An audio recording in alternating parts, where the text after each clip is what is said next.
oya kibyo daduma n'ababyo rwose pe mwaraye muri hoteli imwe twaraye muri hoteli imwe twigira ahantu hasi mu cyumba cyo hejuru cy'amashuri ngaho nyumvira nawe ngaho kabiri niba mwaranabikoze reka kuza kukarubanda kubyanika kuki mutagira ibanga kujya imbere ya kamera bati ngewe se hano ndanababaye vema kuki n'abantu bakuze mutigirira ibanga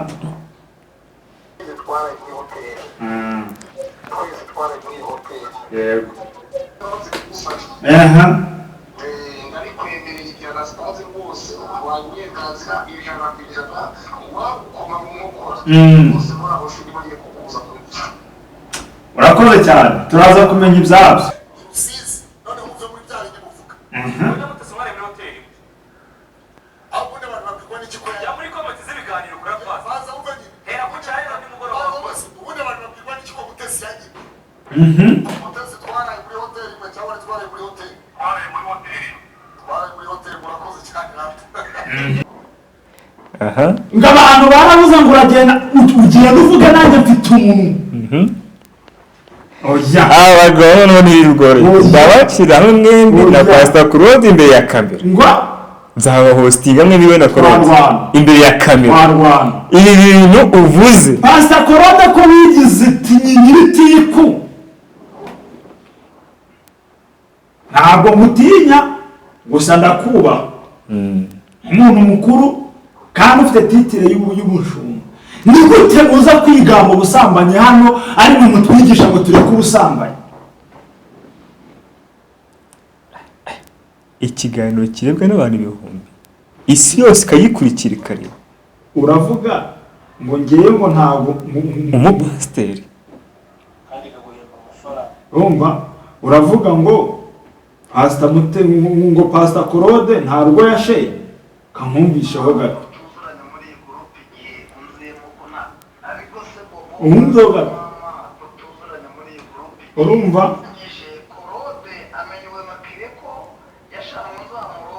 aha reka tubasuhuze bakunze umuvugizi TV twizere ko mumeze neza amerereye hose mu gihugu cy'u Rwanda cyangwa se hanze y'u Rwanda imbere ya kamera turi kumwe na Bobo umeze fresh ni sawa cyane ko nta vibe zera nk'umuntu muri office ye koko se vibe ushonje ubuse amasaha ko yakino wariye bana ntabwo ndari kugeza amasaha ntabwo ndari ase ko kuramba iki ntacyo wariye koko ikintu rero nta kintu wariye ntabwo ndari kabisa nta swaga nta vibes kabisa ubwo nyine urabigiramo uruhare ntacyo nyuma y'ikiganiro baze kumbwira ngo iyi bintu zibite ko wanyemereye ko ikiganiro kigira neza tuzakubona kubigenza aho muri yose mu Rwanda cyangwa se hanze y'u Rwanda mu byumbe pe Bobo iyo kiganiro ndamujyana ahantu ibintu bijye kubona ngo fresh hanyuma Bobo impamvu rero nje gutuganire ngiye nawe rwose pe urabizi iyo twaganiriye twahuye ibintu bari sawa cyane hari video imaze iminsi iri hanze ntabwo iraba myinshi yo kubura iminsi nk'ibi cyangwa se iminsi 3 ya Pastor Claude avuga ati ngewe wabonye iyo nza kumenya ko ari iriya simbanje reka gende yabwiye simba mwemereye avuga ati ngewe Pastor Claude ndanya neza ko naraye muri hoteli ni hoteli imwe cyangwa yaranye na Pastor Mutesi ndabizi neza kandi Pastor ni inshuti yawe cyane inshuti yawe murahuza ngira ikintu mbwira kuri la video pe la video nanjye yanteyemo ukuntu gute se Bobo imyaka ishize yose kuki aribwo Pastor Claude yemeye kubishyira hanze ese yavuze umunsi barayeho yego ndabizi urabizi igihe bararanye urabizi neza baraye muri hoteli baraye muri hoteli imwe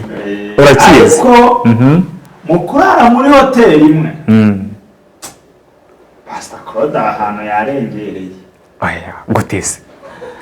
aba bantu bari bagiye gutabara Joel w'iyobokamana yego yapfushije papa we yego nko mu myaka ingahe ishize numva nabuze umwera batari ingahe ndabaye na kera ba hashize igihe hashize igihe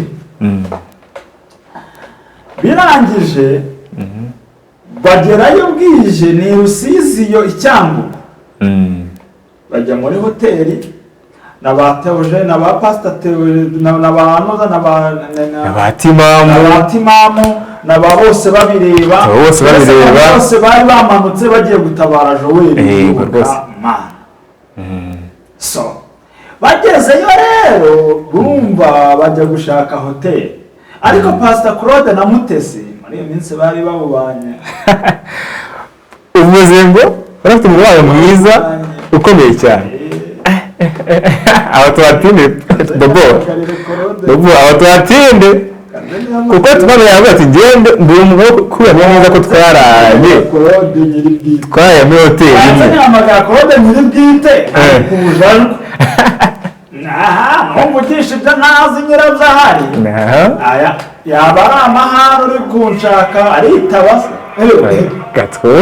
ntanyitaba Imana irarora ntanyitaba Claude ariko nyine bajya kurara ahantu hamwe nk'abantu batabaye bavuye muri Kigali bagiye ariko ngewe ndagaye hano Pastor Claude uramugase umuho Pastor Claude ntabwo wari ukwiriye kuzana iyi nkuru mushumba uremewe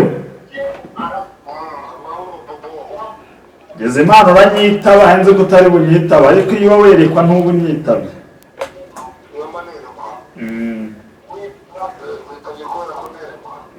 oyi mwene uno mwanya numenya hari utari mu bihe byiza uko ibintu nguhamagariye Pastor ndi mu kiganiro oya wigenda hari ikintu ushaka kukubazaho dushyireho ku mucyo nyirabyo abyivugire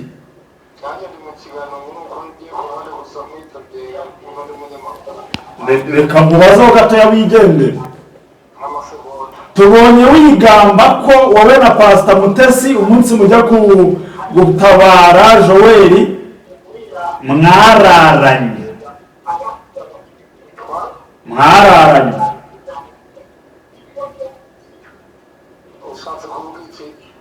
ese wabyivugiye wagize uti unahamagara ati mamu uri mu kiganiro nawe arabyemeza ngo babasize hejuru bo bigira hasi nk'abakozi b'Imana iki cyitegererezo nicyo muduhaye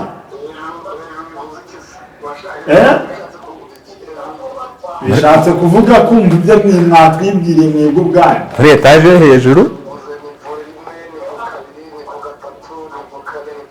none se Pastor Mutesi mwararanye cyangwa mwari mwegeranye twaraye muri hoteli imwe yari jewe yari bose babireba yari Tibamu Jean Baptiste umura mwana wanjye ibikorwa byose ndabyumva twitwa Yuko yirunda ku mugomero niba ari ku mugomero muri Karabaye yari umupasiteri witwa François utuye Nyamirambo yakunda gukorana ibiganiro nayo kwibuka Imana ndamubona François bari ku Ruyenzi twari abantu benshi batandukanye so ni hoteli twarayemo ntabwo n'amagore n'amugabo niki cyaguteye kuza kubivugaho no kuvuga ko Pastor Mutesi mwaraye ahantu hamwe kurara hamwe ni bakuri muri iyi mihanda tubamo ati umuntu aba adafite umwanya wo kuvuga akabura umwanya wo kuvuga agasobanura so nawe usobanura rero mvuga ni yavuze ko namusabye ko tuzajya turara Muhanga tuzajya kuryama muri hoteli Muhanga kuki tutaryamye muri hoteli Rusizi ni cyangwa ya Kameru naho twagiye so imwe muri hamwe muri aho Kameru ni Rusizi rero navugaga nti mu Rusizi twaraye muri hoteli twese twaraye muri hoteli yego icyo atavuze ko namusabiye Rusizi akavuga ko namubwiye ko tuzajya ahantu mbona niyo avuga ko namubwiye Rusizi byibuza nicyo nashatse kuvuga rero ntabwo twariyamanye ntitwararanye ku cyumba twaraye muri hoteli imwe twese uburyo wabivugagamo rwose yuko ngimba numvisha ikiganiro ariko utaracyumva ibyo byagaragaraga ko wigamba kwigamba bisaza ku biti ibyo wakoze ubwo gusa ndimo ndategura hari indi nkuru irimo yuko hari urundi rugo waba warashenye ahubwo ukaba uri kurwinjirira urusebya rwa Bishop Anastase urugo wasenye kandi ari nawe wari wabasabiye gute ujya gusabira abantu warangiza ukanasenya nta makuru yabyo ufite hose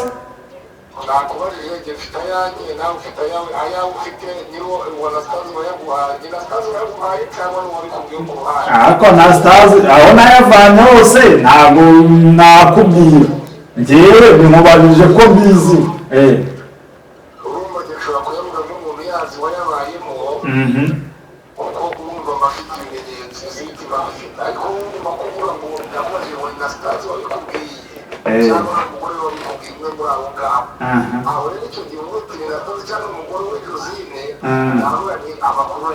oya nanjye ndayafite n'umwe muri abo ntari buvuge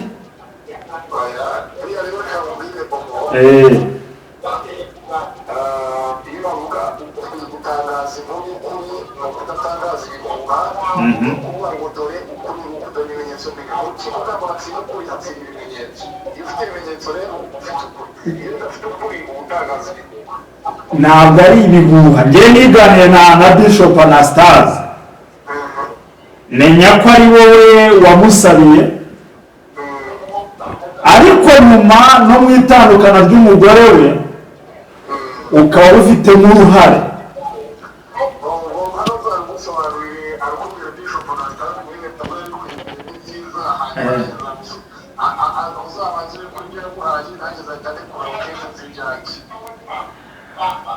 urakoze cyane mushumba ngaho ukomeza akazi ugira akazi keza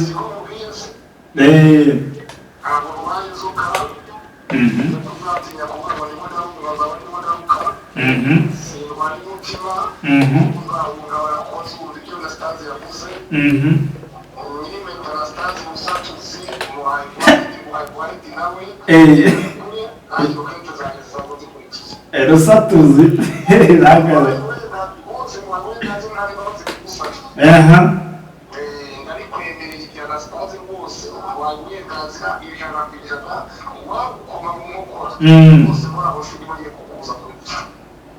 urakoze cyane turaza kumenya ibyabyo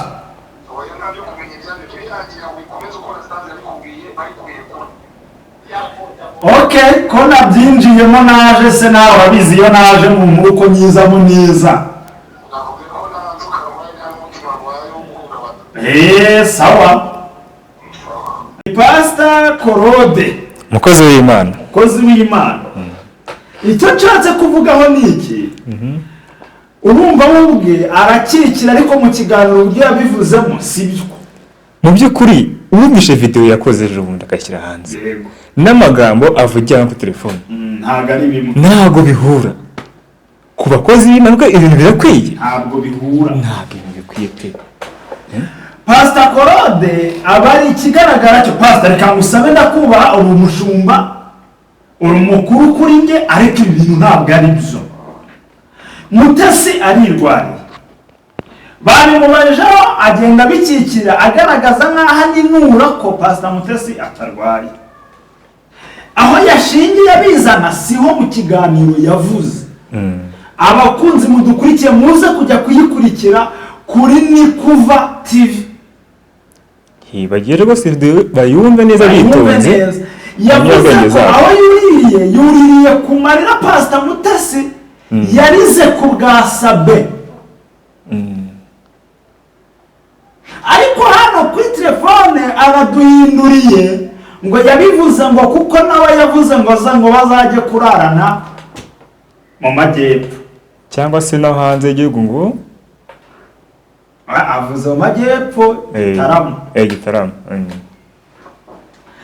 Claude ikigaragara cyafitanye amabanga akomeye na Pastor Mutesi ariko none turebe kucya yazanye Pastor Mutesi ari mu gihe cy'uburwayi ubwo se bigamije iki buriya ni iki ahantu hihishe harimo akantu kenshi n'akago byori tutazi ese si ugushaka gusabye uyu mushumba koko Pastor Claude wowe na Pastor pastor Mutesi koko mwarararanye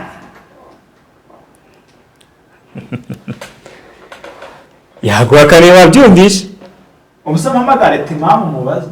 timamu yabati ibintu ntibikwiriye ariko yabati ngiye nari impari rwose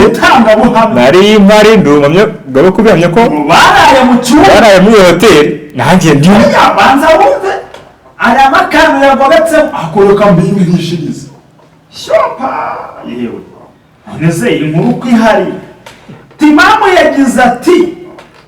njyewe ni umutangabuhamya urumva nari impari rwose Uramutse muri hoteli aho ubundi abantu babwirwa n'ikikora ya muri komite z'ibiganiro kurapfa baza umva nyine hera ku cyarira nimugoroba bose ubundi abantu babwirwa n'ikiko Mutesi yagiye Mutesi twaraye muri hoteli mwe cyangwa twaraye muri hoteli murakoze cyane natwe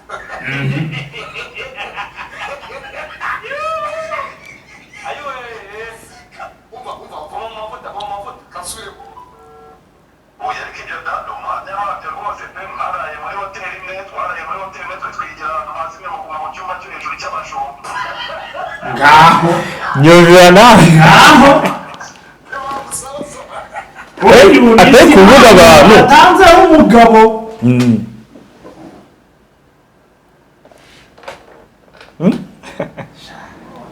birakomeye noneho bobo birakomeye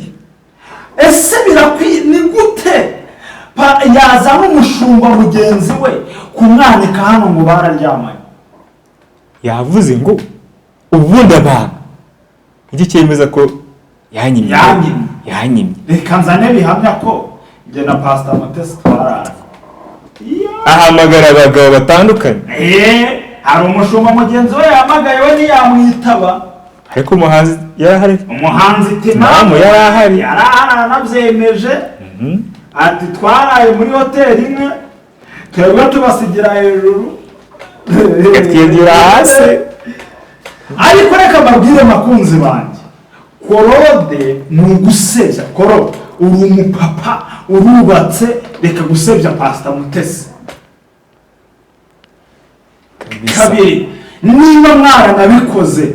reka kuza kukarubanda kubyanika kuki mutagira ibanga kujya imbere ya kamera bati ngewe se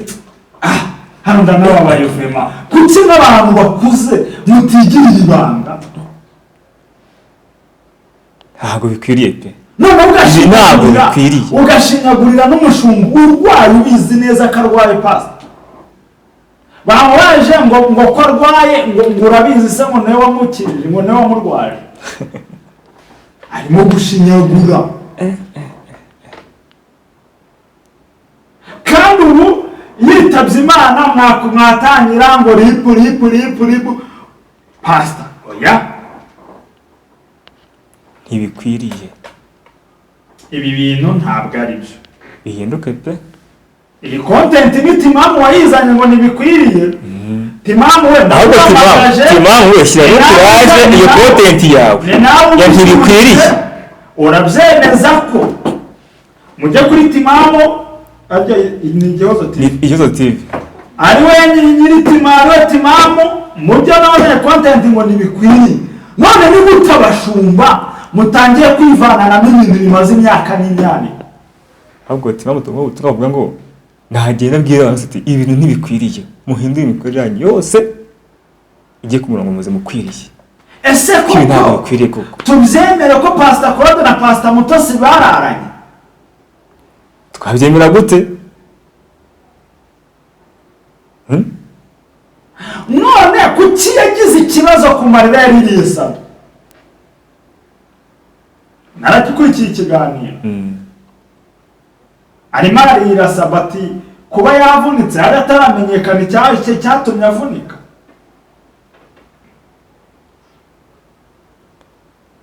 yagiye atanga ingero za Bishop Brigitte bande bose ba Angelique ngo kuki batarize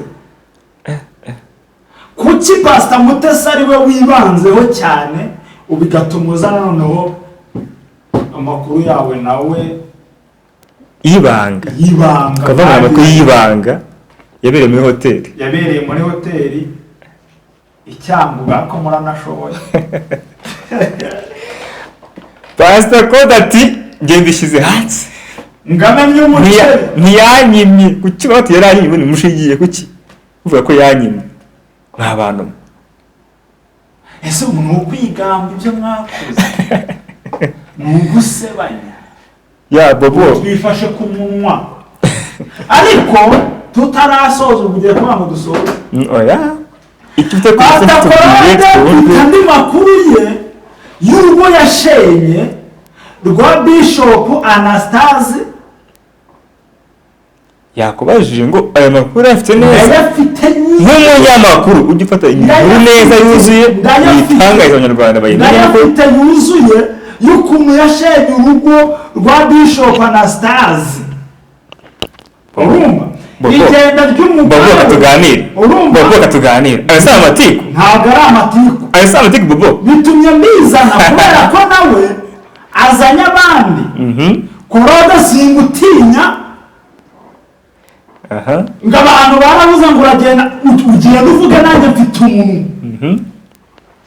oya abagabo noneho ntirugore ndabashyiraho mwembi na Pastor Claude imbere ya kamera ngo nzaba hostinga mwembi we na Claude imbere ya kamera ibi bintu uvuze Pastor Claude ko bigize iti nyiritiku ntabwo mutinya gusa ndakubaha umuntu mukuru kandi ufite titire y'ubushumba ni gute uza kwigamba ubusambanyi hano ari mu mutwigisha ngo tureke ubusambanyi ikiganiro kirebwa n'abantu ibihumbi isi yose ikayikurikira ikareba uravuga ngo ngewe ngo ntabwo umupasiteri urumva uravuga ngo Pastor Claude nta rugo yashenye kankumvisheho gato umwumva urumva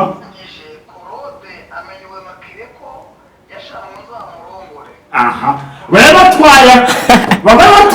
tugana ku musozi icyo kiganiro tuzabikora ku munsi w'ejo nyemerera baba batwaye kano baba bajyanye amafarari y'ukuntu Claude yatwaye umugore bobo ndagushaka ku munsi w'ejo imbere ya kamera na Pastor Claude nonyisho noncotoye uburyo Pastor Claude yatwaye umugore wa Bishop Anastase uwo babantu ubu tuvugana yari umufiance wa Bishop Anastase Claude aramupapura icyo kintu cyaremereye bobo mutegereze umva mukore subscribe ku Muvugizi TV ubundi hano hagiye gushya hagiye kugurumana Claude we wihaye gushyira ibintu by'abantu hanze uretse ibyawe nawe biraye ya bobo katugushimire rero wakoze ku mujyana duhaye ngo nanjye Yves ndetse na bobo imbere ya kamera katurarikije gukurikirana Umuvugizi TV ubundi ibiganiro byacu ni ibiganiro byiza kandi abantu namwe muriyo mutakoze subscribe ni ugucika n'amakuru n'abagezweho mbeshya ngo murankunda mwumbaho ukuri kuzuye iyo dore umuhanda ko mbwira ngo kurugira ngo nandura kugira ndi hano rero ndi hano ntugira ahantu nshakira ndi hano mwicikwa mukande subscribe comment ndakenewe share ndetse mubwire n'abandi ko Umuvugizi TV ITV channel nziza cyane igezweho kandi ufite amakuru yimbitse y'umwimerere yize murakoze cyane ciao bobo